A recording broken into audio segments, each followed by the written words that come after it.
आदाब मुंसिफ टीवी में आपका इस्तकबाल है। उत्तर भारत की खबरों के साथ मैं हूं मोनी अनवर। देखेंगे तमाम बड़ी खबरें। आगाज हेडलाइंस के साथ। अयोध्या में राम मंदिर पर ध्वज का किया गया ट्रायल। 25 नवंबर को होगा ध्वजारोहण। सीएम योगी पहुंचे, दर्शन निरीक्षण और तैयारियों की हाई लेवल मीटिंग।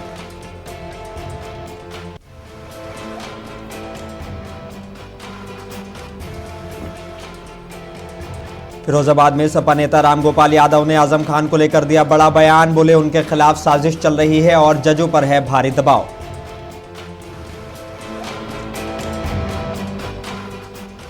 मुजफ्फरनगर के सोरम में सर्वखाप का सर्वजातीय सम्मेलन। 11 सामाजिक प्रस्ताव मंजूर। दहेज, मृत्युभोज, नशा और भ्रूण हत्या रोकने पर एकमत फैसला। और सीतापुर के 2 ब्लॉक में 2 करोड़ों के फर्जी भुगतान का आरोप। संगठन ने डीएम को दिया ज्ञापन। सिटी मजिस्ट्रेट ने जांच की बात कही।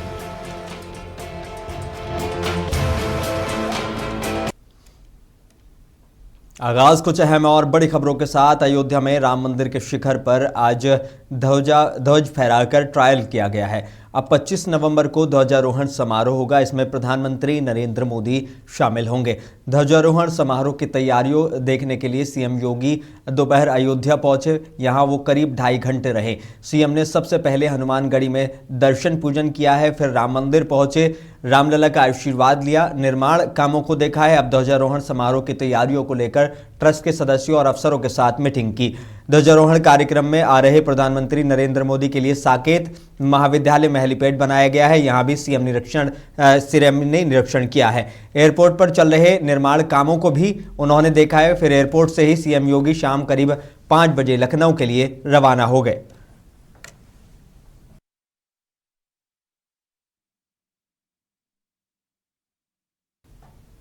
और इसी बड़ी खबर के लिए सीधे चलेंगे अयोध्या से। हमारे नुमाइंदे साजिद हुसैन हमारे साथ जुड़ गए हैं। साजिद हुसैन, आज सीएम योगी आदित्यनाथ ने कई प्रोग्राम किए हैं। क्या क्या आपके पास जानकारी है और प्रधानमंत्री के आगमन को लेकर क्या जानकारी है? देखिए, आज 25 तारीख को ध्वजारोहण का कार्यक्रम है, जिसमें देश के प्रधानमंत्री नरेंद्र मोदी शामिल होंगे। उसी तैयारी को लेकर आज उसकी समीक्षा करने प्रदेश के मुख्यमंत्री योगी आदित्यनाथ आए थे। उन्होंने सभी अफसरों के साथ मीटिंग की है। करीब 1.25 घंटे की मीटिंग चली है। लखनऊ से लेकर अयोध्या तक के शासन और प्रशासन के वरिष्ठ अधिकारी मौजूद रहे और प्रधानमंत्री के आगमन के मद्देनजर को तैयारी को लेकर सुझाव भी दिए गए हैं। और 25 नवंबर को अयोध्या में राम मंदिर ध्वजारोहण का कार्यक्रम है और सुरक्षा को लेकर भी खास बातचीत उन्होंने की और दिशा निर्देश दिए। और राम जन्मभूमि का दर्शन भी किया, हनुमानगढ़ी का भी दर्शन किया और तमाम निर्देश देने के बाद वो वापस लखनऊ लौट गए। बड़ी बात ये कहा जा रही है कि जो ये ध्वज है ये 3 से 4 किलोमीटर बल्कि 5 किलोमीटर दूर से भी दिखाई देगा। और जिस दिन प्रधानमंत्री इस ध्वजारोहण करेंगे वहां पर, तो ये सिर्फ 10 सेकंड में बटन दबाते ही ये जो है ये सारी तैयारियां मतलब हो जाएंगी और ध्वज जो है ध्वजारोहण हो जाएगा। जी हाँ, अयोध्या के राम मंदिर के शिखर पर ध्वजा फहराने की तैयारियां पूरी हो चुकी हैं।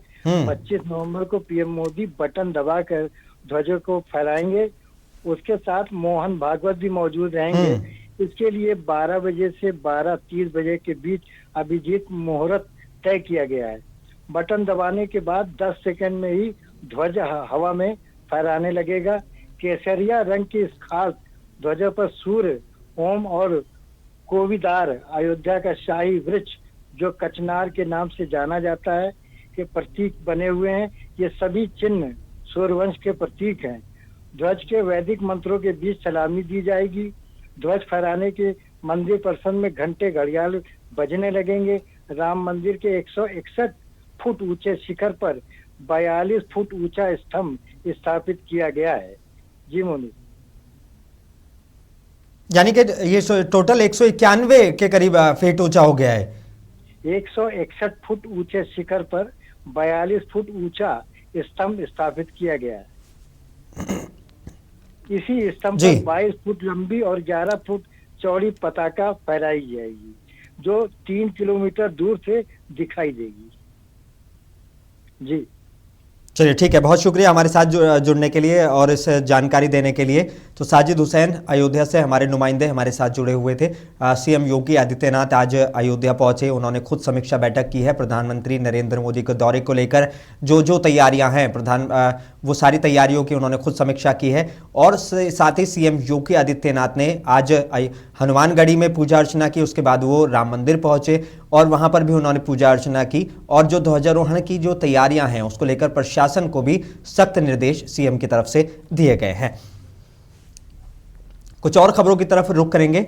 उत्तर प्रदेश में सरदार पटेल की 150वीं जयंती पर डिप्टी सीएम ब्रजेश पाठक ने रन फॉर यूनिटी पदयात्रा को लीड किया है। इस मौके पर उन्होंने कहा कि पूरे प्रदेश में यूनिटी रन और जनसभाएं हो रही हैं। सरदार पटेल ने मॉडर्न इंडिया की नींव रखने में बड़ा रोल निभाया था और 565 रियासतों को एकजुट किया था। डिप्टी सीएम ने उनकी यादों को नमन करते हुए लोगों से एकता का पैगाम अपनाने की अपील की है। जयंती के अवसर पर मैं प्रदेश वासियों को बहुत बहुत बधाइयां शुभकामनाएं देता हूं। पूरे प्रदेश में रन फॉर यूनिटी एवं जनसभा का आयोजन किया जा रहा है। सरदार वल्लभ भाई पटेल जी ने आधुनिक भारत के निर्माण में अपना बहुत बड़ा योगदान देने का काम किया था। उनकी वजह से ही 565 से अधिक रियासतें वर्तमान भारत के स्वरूप को आगे बढ़ाने का काम कर रही हैं। ऐसे अवसर पर मैं सरदार वल्लभ भाई पटेल जी की स्मृतियों को नमन करता हूं, श्रद्धासुमन अर्पित करता हूं। बहुत बहुत धन्यवाद। उत्तर प्रदेश के उप मुख्यमंत्री केशव प्रसाद मौर्य ने कहा है कि एसआईआर पर सवाल करने वाले जनता की नजर में खुद सवालों के घेरे में आ गए हैं। मतदाता सूची के शुद्धिकरण का अभियान लोकतंत्र की मजबूती के लिए पवित्र महायज्ञ है। एसआईआर पर सवाल करने वाले जनता की नजर में स्वयं सवाल के घेरे में आ गए हैं। मतदाता सूची के शुद्धिकरण का जो अभियान है वो लोकतंत्र की मजबूती के लिए पवित्र महायज्ञ है और इसमें जो बाधा डालने की कोशिश कर रहे हैं, जनता उनके राजनीतिक यात्रा में बाधा डाल रही है। और बिहार चुनाव का जो परिणाम अभी शानदार आया है, एसआईआर के बाद आया है और एसआईआर के बाद वहाँ के मतदाताओं में खुशी की लहर है। उत्साहपूर्वक सबने मतदान किया है। जो मृतक मतदाता थे मतदाता सूची से हटाए गए, जो डुप्लीकेट मतदाता थे वो हटाए गए, जो युवा मतदाता थे वो जोड़े गए, जो घुसपैठिए मतदाता थे जिन्होंने कोई प्रमाण। फिरोजाबाद से बड़ी खबर है। समाजवादी पार्टी के राष्ट्रीय महासचिव प्रोफेसर रामगोपाल यादव ने बिहार चुनाव नतीजों और आजम खान की जेल पर बड़ा बयान दिया है। आजम खान पर बोले कि उनके खिलाफ साजिश चल रही है और जजों पर भारी दबाव है। ओवैसी और रॉबर्ट वाड्रा पर भी उन्होंने खुलकर जवाब दिया। साथ ही बिहार चुनाव पर बोले कि उनका कहना है कि बिहार में एसआईआर के जरिए वोटों का 10 से 12% असर बदल दिया गया, वरना तेजस्वी यादव की जीत तय थी। वो जानते थे कितना एसआईआर में वोट बढ़ा दिया है, कितना काट दिया। 10-12% का असर हो गया, वो तो जीत ही जाता, वोट तो उसे मिल ही जाता है सबसे ज्यादा। अभी भी तेजस्वी इस स्थिति में भी जब 5-6% में उन्होंने वोट घटा दिया, इधर एसआईआर में 5-6% उधर बढ़ा दिया। आजम साहब के खिलाफ लगातार साजिश चल रही है, पूरा देश साजिश कर रहा है, बड़े लोग साजिश में शामिल रहते हैं। इसलिए जो फैसले देते हैं वे अलग से बात करो तो कहते हैं क्या करें, बहुत दबाव है, हमारी नौकरी मसले हो जाएगी करना। ये स्थिति हो गई जजों की। जजों के ऊपर इतना कार्यपालिका का दबाव हो गया है कि वे स्वतंत्रता पूर्वक फैसला नहीं।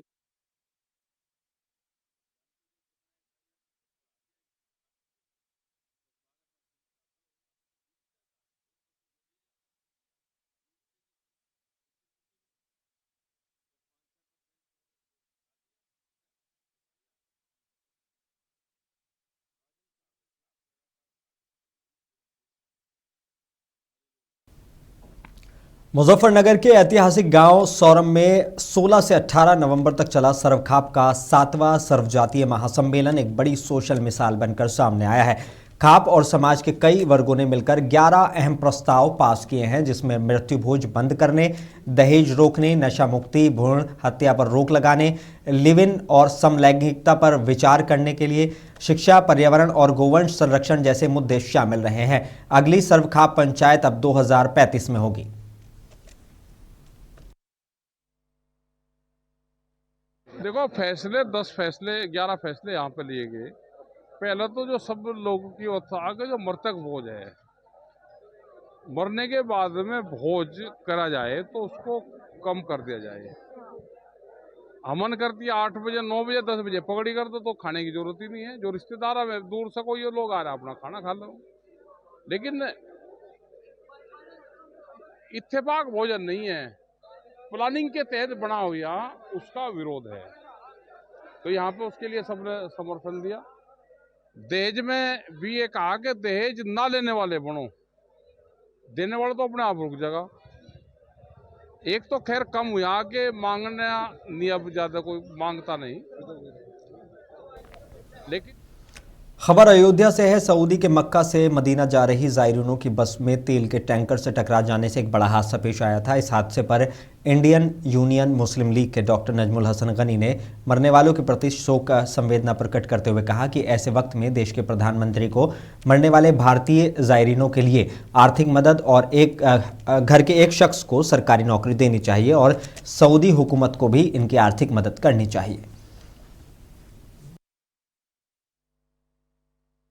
और ये हमारे मुल्क के प्रधानमंत्री जी ने और हमारे मुल्क के विदेश मंत्री एस जयशंकर साहब ने भी दुख जताया है। हम सब भी उनके दुख में बराबर के शरीक हैं। हम अल्लाह से उनके लिए दुआ करेंगे कि वो जन्नतुल फिरदौस में उनको जगह दे।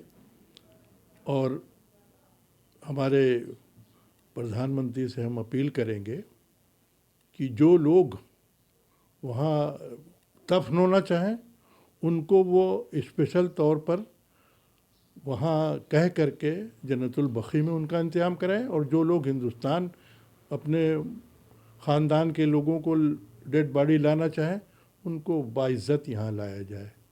नहीं, देखिए इसमें ये एक्सीडेंट है, वहाँ जो इंतज़ाम मैंने देखा था वो बहुत अच्छा था। दो साइडें हैं वो बड़ी बड़ी वो हैं। अब ये कैसे हुआ ये हमारे समझ में खुद नहीं आ रहा है, क्योंकि वहाँ जो दो लाइन। राजधानी दिल्ली में आयोजित इंटरनेशनल ट्रेड शो में इस साल उत्तर प्रदेश की भागीदारी खास आकर्षण का केंद्र रही है। मुंसिफ टीवी के उत्तर प्रदेश ब्यूरो हेड अनिल प्रताप सिंह ने ट्रेड शो का जायजा लेते हुए बताया कि प्रदेश ने अपने मिशन लोकल से ग्लोबल के तहत उत्पादों और निवेश संभावनाओं को प्रभावी ढंग से पेश किया है। शो में वन डिस्ट्रिक्ट वन प्रोडक्ट योजना के तहत बनारस की साड़ियां, भदोही की कालीने, कानपुर का लेदर और आगरा का पेठा लोगों के ध्यान में रहा। साथ ही स्टार्टअप और महिला उद्यमियों को भी मंच दिया गया, जिससे नए रोजगार अवसर बनने की संभावनाएं बढ़ी हैं। व्यापार विशेषज्ञों के मुताबिक इस अंतर्राष्ट्रीय मंच से यूपी के उत्पादों को वैश्विक बाजार में पहचान मिलेगी और प्रदेश में निवेश और निर्यात दोनों में इजाफा होने की उम्मीद है।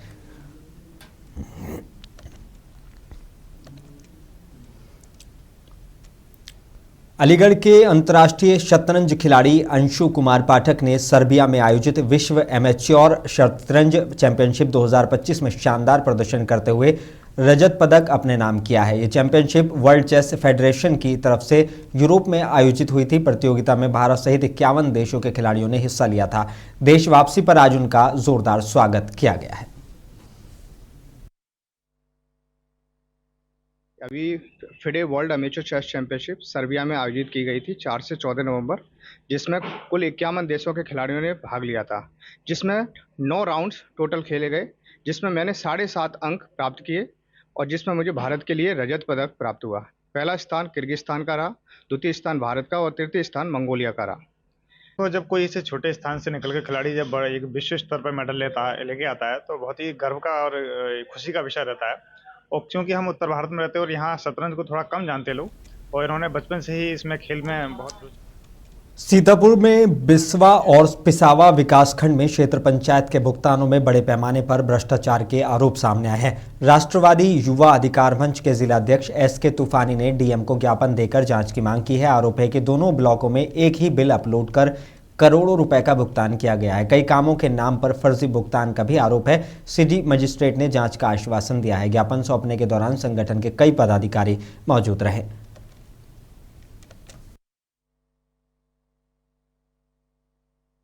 देखो, ये मामला ये है कि विकासखंड बिस्वा और पिशावा दोनों विकासखंडों में क्षेत्र पंचायत से जो कार्य कराए गए हैं उनमें जो है जैसे विभिन्न कार्य हैं, कार्यों के नाम तो अलग अलग हैं, परंतु जो बिल अपलोड किए गए हैं एक ही बिल अपलोड करके करोड़ों रुपए का भुगतान किया गया है।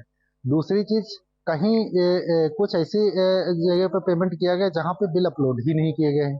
आखिर सवाल ये उठता है, जब शासन की मंशा है और बिजनौर के नजीबाबाद में पब्लिक वेलफेयर सोसाइटी की तरफ से एक सम्मान समारोह कार्यक्रम का आयोजन किया गया। समाजवादी पार्टी के पूर्व जिला अध्यक्ष Jameel Ansari public welfare society के अध्यक्ष नेतृत्व में प्रोग्राम का आयोजन हुआ है, जिसमें नजीबाबाद विधानसभा से आए हजारों लोगों ने प्रोग्राम में शिरकत की है। देश के मशहूर शायरों ने अपने अपने कलाम पेश किए। शायर निगत अमरोही, शायर अना देहलवी, शायर सज्जाद झंझट और भारी भीड़ ने शायरों का हौसला बढ़ाया है। और जमील अंसारी ने नजीबाबाद विधानसभा क्षेत्र के टॉपर्स, शिक्षा, चिकित्सा, खिलाड़ी और मीडिया कर्मियों को शॉल उड़ाकर सम्मानित किया है। मैं इसके लिए कहना चाहूँगा प्रोग्राम के कि आज जो हमारे ये नजीबाबाद भारत इंदरलोक बैंक्वेट हॉल में हुआ है, हमारी पब्लिक वेलफेयर सोसाइटी नजीबाबाद के नाम से जो हमारी सोसाइटी है और जो हमारे सोसाइटी के मेंबरान हैं, सभी पदाधिकारी हैं, मैं उनको बहुत मुबारकबाद देना चाहूँगा। सबने इस प्रोग्राम को लेकर मैं 1 महीने से दिन रात एक की और इसको कामयाब बनाया। और जो हमारे इसमें डॉक्टर्स और जो टॉपर बच्चे हैं, नीट के हैं और हाई स्कूल इंटर के और कुछ अधिवक्ता हैं और कुछ परेश के साथी हैं, हमने अपनी पब्लिक वेलफेयर। बिजनौर जिले की नजीबाबाद तहसील के ग्राम भागूवाला निवासी पूर्व ब्लॉक प्रमुख एडवोकेट अबरार आलम ने विधानसभा नजीबाबाद के पत्रकारों को सम्मानित किया है। अबरार आलम ने 2012 विधानसभा चुनाव में लोकदल से चुनाव लड़ा था, जिसमें वो तीसरे स्थान पर आए थे। इस बार लखनऊ में अबरार आलम ने बसपा का दामन थाम लिया है। नजीबाबाद विधानसभा क्षेत्र का आगामी 2027 का चुनाव अभी से चर्चा का मुद्दा बना हुआ है। इसकी मुख्य वजह है बहुजन समाज पार्टी से अबरार आलम ने चुनाव लड़ने के संकेत दिए हैं। देखिए, अभी लगभग 2 साल के अंदर 3-4 राज्यों में चुनाव हुए हैं। चाहे आप हरियाणा उठा लीजिएगा, आप दिल्ली उठा लीजिएगा, आप महाराष्ट्र उठा लीजिएगा और अभी 2-3 दिन पहले बिहार का चुनाव निकला है। सब लोगों ने देख लिया है, तमाम जो सेकुलर पार्टी अपने आप को बनती है उन लोगों को पूरा समर्थन मैं कहता हूँ कि मानवीय समाज का मिला है। लेकिन उसके बाद भी और बिजनौर से दिल दहला देने वाली वारदात सामने आई है। नांगल थाना इलाके में पुलिस ने एक बेटे की हत्या के मामले में बड़ा खुलासा किया है। पूछताछ में पिता ने अपना जुर्म कबूल किया है। बताया जा रहा है कि बेटे की बहू से उसके अवैध संबंध थे, इसी वजह से उसने धारदार हथियार और गोली मारकर बेटे को मौत के घाट उतार दिया। इलाके में सनसनी फैल गई है और पुलिस पूरे मामले की जांच में जुटी हुई है। पोस्टमार्टम रिपोर्ट में यह तथ्य निकल कर आया कि मृतक सौरभ की मृत्यु का कारण धारदार हथियार से गला काट करके होना बताया गया है। इस सूचना पर स्थानीय पुलिस बल ने तुरंत गहन जांच पड़ताल की तो यह तथ्य प्रकाश में आया कि मृतक सौरभ की हत्या उसके पिता सुभाष तोमर के द्वारा ही की गई थी। हत्या का कारण यह था कि उस मृतक के पिता सुभाष तोमर का अपनी बहू के साथ अवैध संबंध था, जिस आपत्तिजनक स्थिति में उसके बेटे द्वारा देख लिया। उत्तर प्रदेश के जौनपुर में आज देहदान को लेकर बड़ा जागरूकता सेमिनार हुआ है। कानपुर से पहुंचे युग ददीची देहदान अभियान के प्रमुख मनोज सेंगर और माधवी सेंगर ने बताया कि 2003 में शुरू हुआ उनका मिशन अब तक 308 मृतदेह मेडिकल कॉलेजों को दान कर चुका है। मेडिकल कॉलेज प्रबंधन ने इसे इंसानियत और समाज की सबसे बड़ी सेवा बताया। इच्छुक लोग देहदान संकल्प फॉर्म भरकर इस अभियान से जुड़ सकते हैं। आज जौनपुर मेडिकल कॉलेज में यहाँ के आदरणीय प्राचार्य महोदय आदि कमल जी के आमंत्रण पर मैं यहाँ पर आया हुआ हूँ और हमारा आने का उद्देश्य ये है कि हम अपने युग दधीची देहदान अभियान, जो कि पूरे प्रदेश में अब तक 308 शरीरों को वहाँ पर अलग अलग सरकारी मेडिकल कॉलेजों को दान कर चुका है, तो यहाँ पर आदरणीय कमल जी के आमंत्रण पर मैं इस मेडिकल कॉलेज को भी अपने अभियान से जोड़ने के लिए आया हुआ हूँ। और अब ये कॉलेज हमारे अभियान से जुड़ा हुआ है और निकट भविष्य में बहुत जल्दी ही हम इनको मानव शरीर अध्ययन के लिए यहाँ पर उपलब्ध कराएंगे, ऐसा हमारा आश्वासन आदरणीय कमल जी को और एनाटॉमी विभाग को है। कासगंज के सहावर थाना इलाके के खाता फरीदपुर गांव में एक 42 साल के युवक का शव पेड़ पर लटका मिलने से इलाके में सनसनी फैल गई। मृतक की पहचान सत्यपाल के तौर पर हुई है, जो थाना सिकंदरपुर वैश्य क्षेत्र का निवासी था और इन दिनों अपने बहनोई के घर पर रह रहा था। मौके पर सीओ शाहिदा नसरीन भारी पुलिस फोर्स और फॉरेंसिक टीम के साथ पहुंची। पुलिस ने पंचनामा भरकर शव को पोस्टमार्टम के लिए भेज दिया है और मामले की छानबीन जारी है।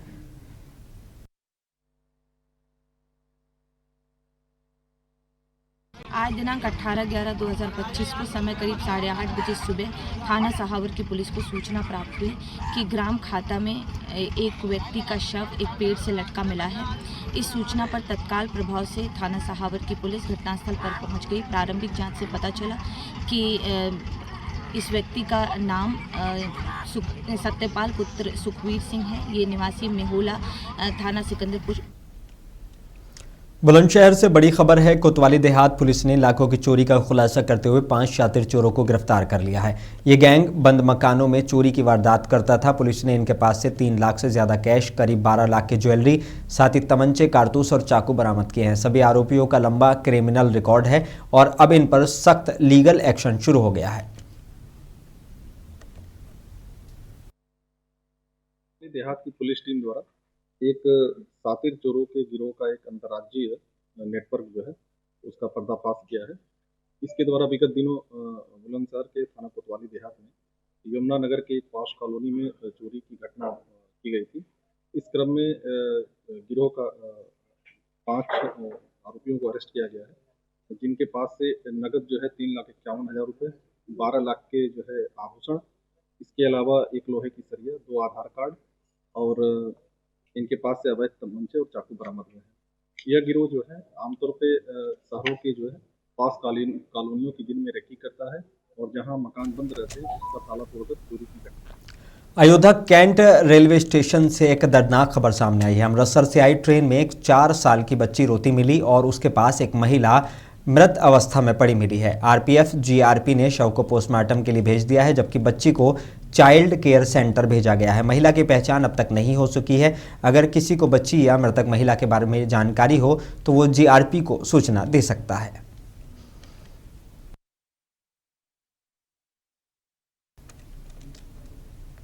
उत्तर प्रदेश के अमरोहा में आज महिलाओं की सुरक्षा को और मजबूत बनाने के लिए मिशन शक्ति स्किल वर्कशॉप आयोजित हुई है। श्री वेंकटेश्वरा यूनिवर्सिटी में हुई इस ट्रेनिंग में मुरादाबाद रेंज के 5 जिलों से 400 से ज्यादा पुलिसकर्मियों ने हिस्सा लिया है। एडीजी पदमजा चौहान और एडीजी रमेश शर्मा ने ऑनलाइन संबोधित किया, जबकि डीआईजी मुनिराज खुद मौजूद रहे। वर्कशॉप में महिला से केंद्रित पुलिसिंग, ट्रॉमा सेंसिटिव कम्युनिकेशन और प्रभावी जांच पर खास ट्रेनिंग दी गई है। आज मुरादाबाद परिक्षेत्र और अमरोहा पुलिस दोनों मिलके आज हमारा परिक्षेत्र का सभी जनपदों का मिशन शक्ति केंद्र का कर्मचारीगण, नोडल ऑफिसर्स और उनका टीम मेंबर्स का एक स्किल डेवलपमेंट का 1 डे वर्कशॉप हम आज श्री वेंकटेश्वर। अमरोहा के सैदनंगली थाना इलाके में निकाह से ठीक पहले हाई वोल्टेज ड्रामा देखने को मिला। दूल्हे की बारात पहुंचते ही उसकी प्रेमिका अचानक मौके पर आ गई और दूल्हे का रास्ता रोककर रोते हुए कहा कि मेरी इज्जत का क्या, तुमने वादे किए थे। माहौल में हड़कंप मच गया। समझाने की हर कोशिश नाकाम रही तो युवती ने पुलिस बुला ली। पुलिस दूल्हे को थाने ले गई और मामला अब जांच के घेरे में है।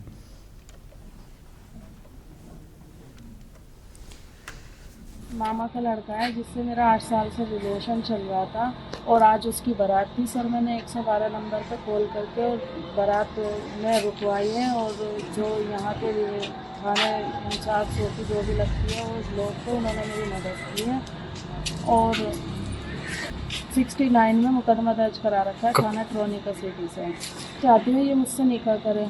इसने मेरे से शादी का वादा कर रखा है। 8 साल से ये मेरे साथ रिलेशन। बांदा जिले के बबेरू तहसील इलाके के गौरी खानपुर गांव में सैयद अब्बास अली फाउंडेशन हरदौली के तत्वाधान में सामुदायिक स्वास्थ्य केंद्र बबेरू की टीम के द्वारा निःशुल्क स्वास्थ्य शिविर का आयोजन किया गया, जिसमें गौरी खानपुर गांव सहित क्षेत्र के अन्य ग्राम पंचायत से लोग पहुंचे और स्वास्थ्य शिविर में इलाज करवाया, जहां लोगों की जांच कर निःशुल्क दवा वितरण किया गया है, जिसमें कुल 60 मरीजों का उपचार और दवा वितरण किया गया है। वहीं टीम में उदयवीर यादव, स्टाफ नर्स और नितेश अग्रहरी फिजियोथेरेपिस्ट समेत कई लोग मौजूद रहे।